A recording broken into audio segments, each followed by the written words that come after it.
ذالکم اللہ ربکم خالق کل شیء، یہی ہے اللہ رب العزت تمہارا رب، اللہ تمہارا رب ہے۔ یہ ذالکم قریب کا معنی ہے مگر اشارہ برائے بعید ہے، یہ ذالکم یہ ذالک اشارہ برائے بعید ہے، حالانکہ معنی یہاں قریب کا ہے۔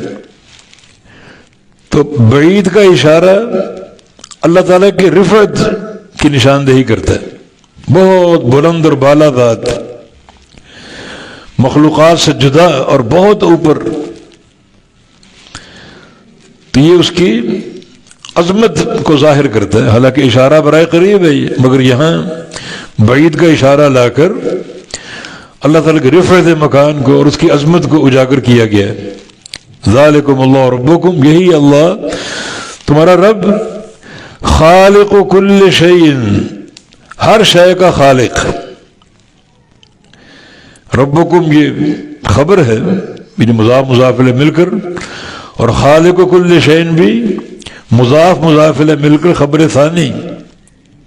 اللہ تعالیٰ کے بارے میں دو خبریں ہیں، ایک یہ کہ وہ تمہارا رب ہے، اور دوسرا یہ کہ ہر شے کا خالق ہے۔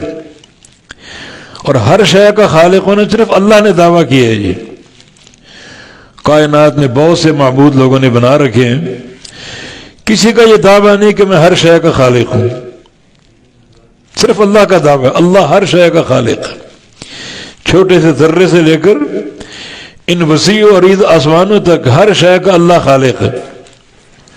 تو اللہ تعالیٰ کے بارے میں دو خبریں، ایک وہ تمہارا رب ہے، اس کو رب مانو۔ رب ماننے کا معنی وہی خالق، وہی مالک، وہی رازق، وہی مشکل کشا، وہی حاجت روا، وہی دستگیری کرنے والا، وہی گنج بخش، وہی داتا۔ رب میں یہ سارے معنی ہیں، ہم نے یہ سارے معنی مخلوقات کو دے دی، فلاں دستگیر ہے، فلاں داتا ہے، فلاں مشکل کشا ہے، فلاں حاجت روا ہے، فلاں بیڑے پار لگانے والا ہے، ان سارے ربوبیت کے معنی ہم نے مخلوقات کو دے دی۔ تو اللہ کو رب کہاں مانا؟ رب ماننے کا مانا اللہ ہی رب اور کوئی رب نہیں، مگر ہم نے ربوبیت کے سارے معنی مخلوق کے اندر پیدا کر دی، کسی کو دستگیر بنا دیا، کسی کو داتا بنا دیا، کسی کو گنج بخش بنا دیا، کسی کو حاجت روا مشکل کشا بنا دیا، کسی کو بیڑے پار لگانے والا بنا دیا، کسی کو شفا دینے والا بنا دیا۔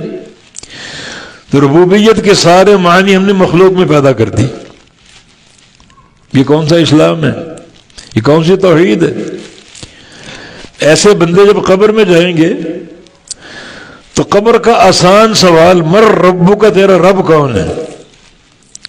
اب وہ خاک جواب دے گا، تمہارے تو 20 رب تھے، 20 رب، تم نے ربوبیت کے معنی 20 مخلوقات میں پیدا کر رکھے تھے، آج کس کا نام لوگے؟ مت مار دی جائے گی۔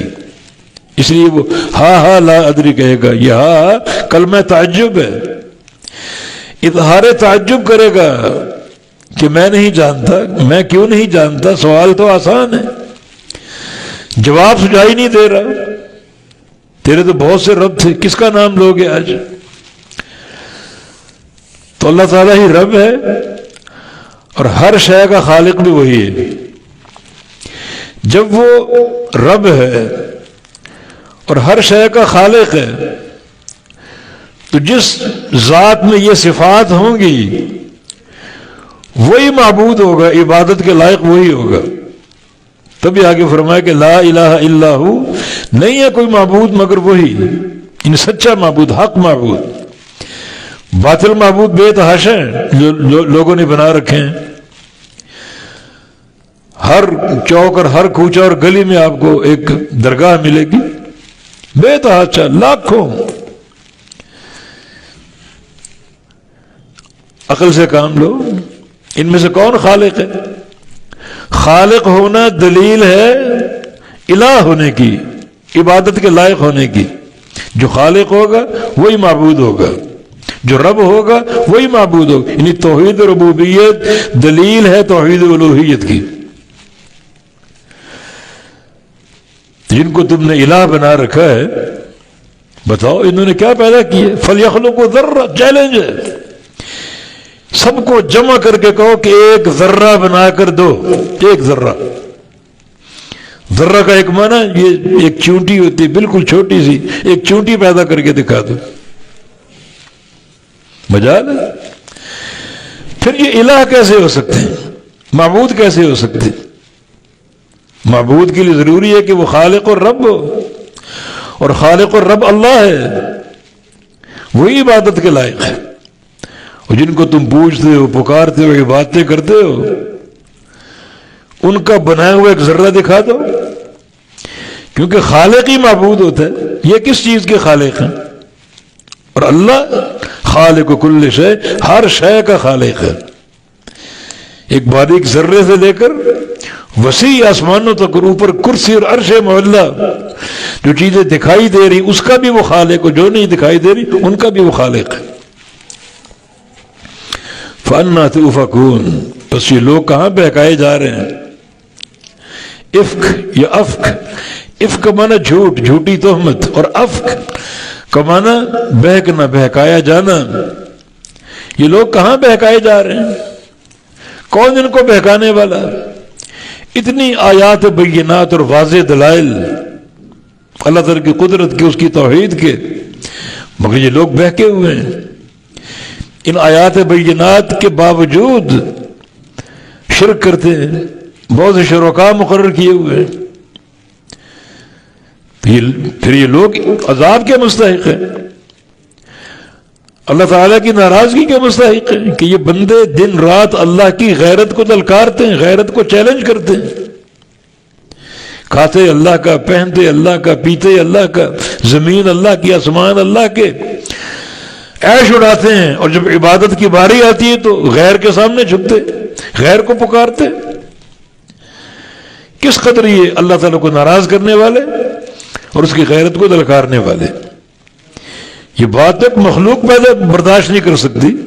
ایک شخص ہو، ایک بیوی اس کے پاس ہو، شوہر ہے، وہ اس کے لیے کماتا ہے، اس کو کھلاتا اور پلاتا ہے، اگر وہ اپنی حاجت کسی اور مرد کے پاس لے جائے تو شوہر کی غیرت کا تقاضا کیا ہوگا؟ اللہ تو خالق ہے پوری کائنات کا، پوری کائنات کو کھلانے والا، پلانے والا، پہنانے والا، اور اگر یہ خلق اپنی حاجتیں کسی اور کے پاس لے جائے، کس قدر ان کو اللہ کی ناراضگی کا اور عذاب علیم کا سامنا کرنا پڑے گا۔